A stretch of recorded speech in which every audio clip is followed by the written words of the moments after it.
अनन्यता गोपियों की दिखाई पड़ती है। अनन्य कई भक्त हुए हैं जो केवल अपने इष्ट देव के प्रति समर्पित होकर, और अनन्यता में किसी देव की निंदा नहीं है। अनन्यता का अर्थ यह नहीं है कि हम आपस में झगड़ा करने लगें। झगड़ा करने में बड़ी कठिनाई होती है, और संप्रदायवाद जब समाज में फैलता है धर्म के नाम पर, तब बड़ी कठिनाई होती है। इसलिए यहां तो उदारता है, एकत्व का दर्शन है, अनेकता में एकता का दर्शन। यही तो हम सब लोगों की संस्कृति की विशेषता है। इस विशेषता को धारण करते हुए और हम अपनी संस्कृति की सेवा कर सकते हैं, अपने आराध्य की कृपा प्राप्त कर सकते हैं अनन्य भाव से। और गोस्वामी तुलसीदास जी महाराज कहते हैं, मैं भगवान को बहुत प्रसन्न करने की चेष्टा करता हूं, राम जी को, लेकिन कभी कभी ऐसी इच्छा होती कि इनके साथ झगड़ा भी करूं।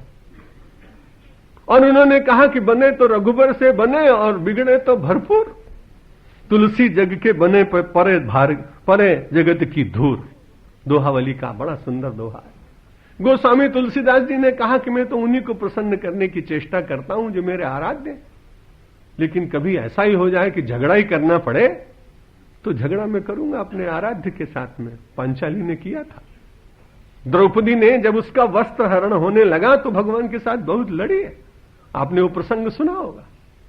उसने कहा, मैं तुम्हारी अनन्य भक्त हूं और ये दुष्ट दुशासन मेरी लाज ले रहा था और मैं तुम्हें कब से पुकार रही थी, तुम्हें लगा नहीं कि मुझे जल्दी आना चाहिए? कितना विलंब किया तुमने। और जब वो लड़ने लगी तो भगवान ने कहा, ऐसी मुद्रा मुझे बहुत अच्छी लगती है। सब लोग वंदना करते हैं, तुम्हें वो आता चपिता में, तुम्हें वो रोज करते हैं, लेकिन ऐसा झगड़ा करने वाला तो कोई मिला ही नहीं।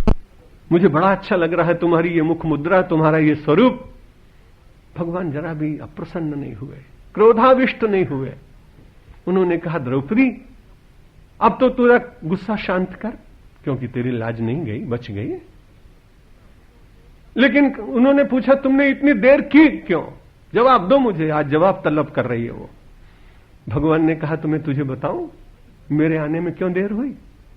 तू ये बता कि तूने मुझे संबोधन कौन सा दिया था? तब उसे ध्यान आया कि मैंने हे द्वारिका वासिन कहकर पुकारा। भगवान ने कहा, सुपरसोनिक की चाल से भी ज्यादा तेज चलकर आया हूं। तूने मुझे द्वारिका वासिन कहकर पुकारा पगली।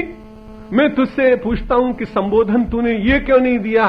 तू मुझे अंतर्यामिन कहती तो मैं एक क्षण में तेरे हृदय से प्रकट हो जाता। बुलाने वाले से भूल हुई है, आने वाले से देर नहीं। बुलाने वाले से भूल हुई है, आने वाले से भूल नहीं हुई है।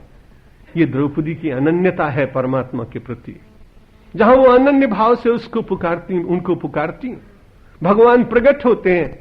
और जब भी कभी वो जीवन में कष्ट में आई तो उसने कभी भी किसी दूसरे देव को पुकारा नहीं।